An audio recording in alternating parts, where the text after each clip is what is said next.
ফটিকছড়ির জাফতনগর ইউনিয়নের সীমান্তবর্তী একটি জনপদ।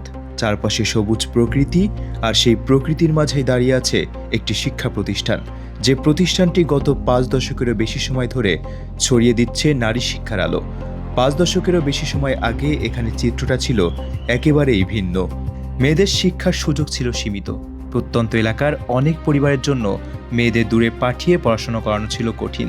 আর সেই বাস্তবতাকে বদলে দেওয়ার স্বপ্ন থেকেই 1970 সালে শিক্ষা অনুরাগী আলহাজ মোহাম্মদ আব্দুল হাদীর হাত ধরে প্রতিষ্ঠিত হয় জাহানারা মমতাজ বালিকা উচ্চ বিদ্যালয়। প্রতিষ্ঠার পর কেটে গেছে 56 বছর। সময়ের সঙ্গে বদলেছে সমাজ, বদলেছে শিক্ষার ধরন, বেড়েছে মানুষের প্রত্যাশা। আর সেই পরিবর্তনের সঙ্গে তাল মিলিয়ে জাহানারা মমতাজ বালিকা উচ্চ বিদ্যালয়ও হয়ে উঠেছে দক্ষিণ ফটিকছড়ির নারী শিক্ষার অন্যতম গুরুত্বপূর্ণ প্রতিষ্ঠান। নারী শিক্ষার দিক দিয়ে এই বিদ্যালয়টা এমনভাবে ভূমিকা রাখতেছে, নারীরা কিভাবে লেখাপড়া করে দেশের দশের উন্নতির দিকে এগিয়ে যায়, সেই আন্তরিকতা এই নারীরা ভূমিকা রাখছে। আপদ মনে করে আমার মেয়েকে এখানে এই 6ষ্ঠ থেকে 2026 পর্যন্ত এই 5 বছর আমার টেনশন মুক্ত এই স্কুলে পাঠিয়ে আমি একদম টেনশন মুক্ত ছিলাম। বর্তমানে বিদ্যালয়ে পড়াশোনা করছে 319 জন শিক্ষার্থী। তাদের পাঠদানে রয়েছেন 11 জন শিক্ষক, সঙ্গে রয়েছেন 2 জন কর্মচারী। প্রতিদিনের মতো চলছে ক্লাস। শিক্ষক পাঠ দিচ্ছেন, শিক্ষার্থীরা মনোযোগ দিয়ে শুনছে, খাতায় লিখছে। সীমিত সুযোগ সুবিধার মধ্যেও থেমে নেই শিক্ষা কার্যক্রম। আমরা অত্যন্ত খুশি, কারণ আমাদের বিদ্যালয়ে পর্যাপ্ত পরিমাণে বিল্ডিং, ভবন কিংবা বড় বড় কোনো দালান না থাকলেও আমাদের স্কুলে রয়েছে অতিরিক্ত আন্তরিকতা। আমরা এখানে মেয়ে হয়েও আমরা অনেক বেশি সুরক্ষিত, কারণ আমাদের স্কুলে যেহেতু আমাদের এখন কোচিং চলতেছে, আমরা 9টা স্কুলে আসি। স্কুলে আসার পর থেকে আমরা দেখি আমরা আমাদের বিদ্যালয়ে আমরা 9টার পর থেকে 4টা পর্যন্ত যতক্ষণ থাকি আমরা এখানে সুরক্ষিত। আমাদের জাফতনগরের যতজন অভিভাবক আছে তারা সবাই নিশ্চিন্তে থাকেন যে মেয়েরা স্কুলে গেছে মানে সুরক্ষিত। বিদ্যালয় কর্তৃপক্ষের দাবি, শিক্ষকদের উপস্থিতি শতভাগ, আর শিক্ষার্থীদের উপস্থিতির হার প্রায় 80%। আমাদের কিন্তু অনেক সীমাবদ্ধতা আছে। সীমাবদ্ধতার ভিতর দিয়েও আমরা কিন্তু আমাদের ওই এগিয়ে যাওয়ার পথ মানে মসৃণ করছি। তবে এই এগিয়ে চলার পথ একেবারেই মসৃণ নয়। বিদ্যালয়ের 3টি ভবনে রয়েছে মোট 16টি কক্ষ। এর মধ্যে 3টি ইতিমধ্যেই পরিত্যক্ত। অধিকাংশ কক্ষই পুরনো ও জরাজীর্ণ।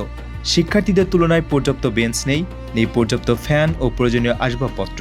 আমাদের এখানের মধ্যে বৃষ্টি পড়লে জানালা দিয়ে পানি আসে, তারপর হচ্ছে ছাদের মধ্যে মানে ছাদ লাগে যে ছাদ এরকম বেরিয়ে পড়ে যাবে এরকম লাগে মাঝে মধ্যে। তারপর হচ্ছে আমাদের অনেক বই খাতা বেরিয়ে যায়, জানালা দিয়ে পানি চলে আসে এরকম আর কি। আমাদের সুপেয় পানি ও মানসম্মত টয়লেটের সংকটও রয়েছে। ওয়াশ ব্লক, সীমানা প্রাচীর ও মাঠ ভরাটের কাজও এখনও পুরোপুরি সম্পন্ন হয়নি। এর সঙ্গে যুক্ত হয়েছে নতুন ভবন নির্মাণ কাজের দীর্ঘসূত্রতা। আমাদের স্কুলের প্রধানত সমস্যা হচ্ছে ওয়াশরুমের সমস্যা, মানে বলার বাহিরে একদম। তারপর হচ্ছে বিশুদ্ধ পানির সংকট, তারপর ক্লাসরুমে এই বেঞ্চের সমস্যা, তারপর হচ্ছে এই জানলার সমস্যা। এই বৃষ্টি পড়ার সময় জানলা দিয়ে পানি ঢুকে পড়ে এবং বসার সমস্যা হয়ে যায়, খাতা ভিজে যায়। এবং প্লাস হচ্ছে ক্লাসরুমের মধ্যে ফ্যানের সমস্যা। তারপর আর এটা তো বলার বাহিরে একদম। মাঠ হাঁটার সময় তো খেলাধুলা করার সময় মাঠটা একদম বিশৃঙ্খলার মধ্যে সৃষ্টি হয়ে যাচ্ছে। আধুনিক শিক্ষার যুগে বিজ্ঞান ও তথ্য প্রযুক্তির শিক্ষার গুরুত্ব দিন দিন বাড়ছে, কিন্তু এই বিদ্যালয়ে এখনও নেই বিজ্ঞান ও আইসিটি ল্যাব। লাইব্রেরি রয়েছে, তবে প্রয়োজনের তুলনায় বইয়ের সংখ্যা কম। জীববিজ্ঞান, শারীরিক শিক্ষা, তথ্য ও যোগাযোগ প্রযুক্তি এবং পদার্থবিজ্ঞান বিষয়ে রয়েছে শিক্ষক সংকট। আমাদের জাফতনগর ইউনিয়ন সবসময় এগিয়ে আছে এবং জাফতনগরের প্রতিনিধিরা এবং এলাকাবাসীরা আমাদেরকে সবসময় সহযোগিতা করে যাচ্ছে এবং আমরা বর্তমানে টপ 5-এ অবস্থান করছি। ভবিষ্যতে আশা রাখছি আপনাদের দোয়া ও ভালোবাসায় টপ 1 থেকে টপ 5-এ অবস্থান করব। ধন্যবাদ। অর্থাৎ স্বপ্ন আছে, মেধা আছে, চেষ্টা আছে, কিন্তু প্রয়োজন সেই স্বপ্ন পূরণের উপযুক্ত সুযোগ ও অবকাঠামো। তবুও প্রতিকূলতার কাছে হার মানেননি এই প্রতিষ্ঠান। তার সবচেয়ে বড় প্রমাণ শিক্ষার্থীদের ধারাবাহিক সাফল্য। 2024 সালের এসএসসি পরীক্ষায় 71 জন পরীক্ষার্থীর মধ্যে উত্তীর্ণ হয় 62 জন। পাশের হার ছিল 87.32%। জিপিএ 5 অর্জন করে 3 জন শিক্ষার্থী। উপজেলা পর্যায়ে বিদ্যালয়টির অবস্থান ছিল 17তম। পরের বছর 2025 সালে সাফল্যের মাত্রা আরও বাড়ে। 69 জন পরীক্ষার্থীর মধ্যে পাশ করে 64 জন।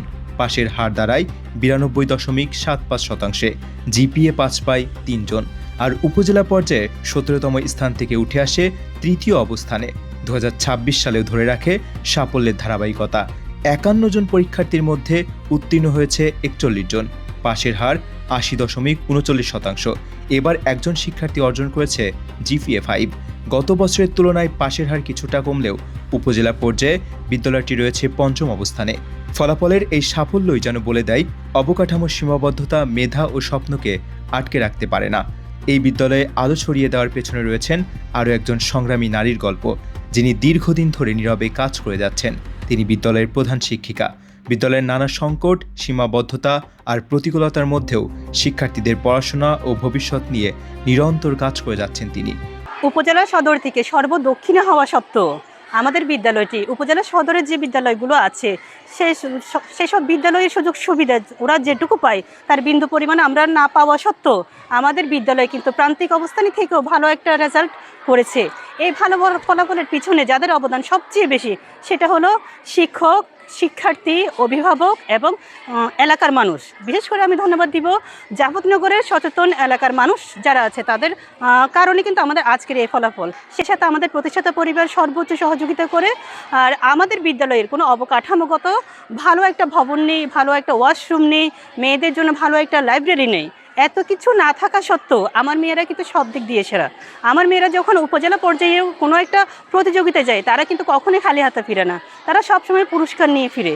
এই মেয়েগুলোকে আমার এগিয়ে নিতে হলে অবশ্যই সবার সহযোগিতা প্রয়োজন। 1970 সালে যে স্বপ্ন নিয়ে যাত্রা শুরু হয়েছিল, আজ 56 বছর পর সেই স্বপ্ন ছড়িয়ে পড়েছে শত শত পরিবারের মাঝে।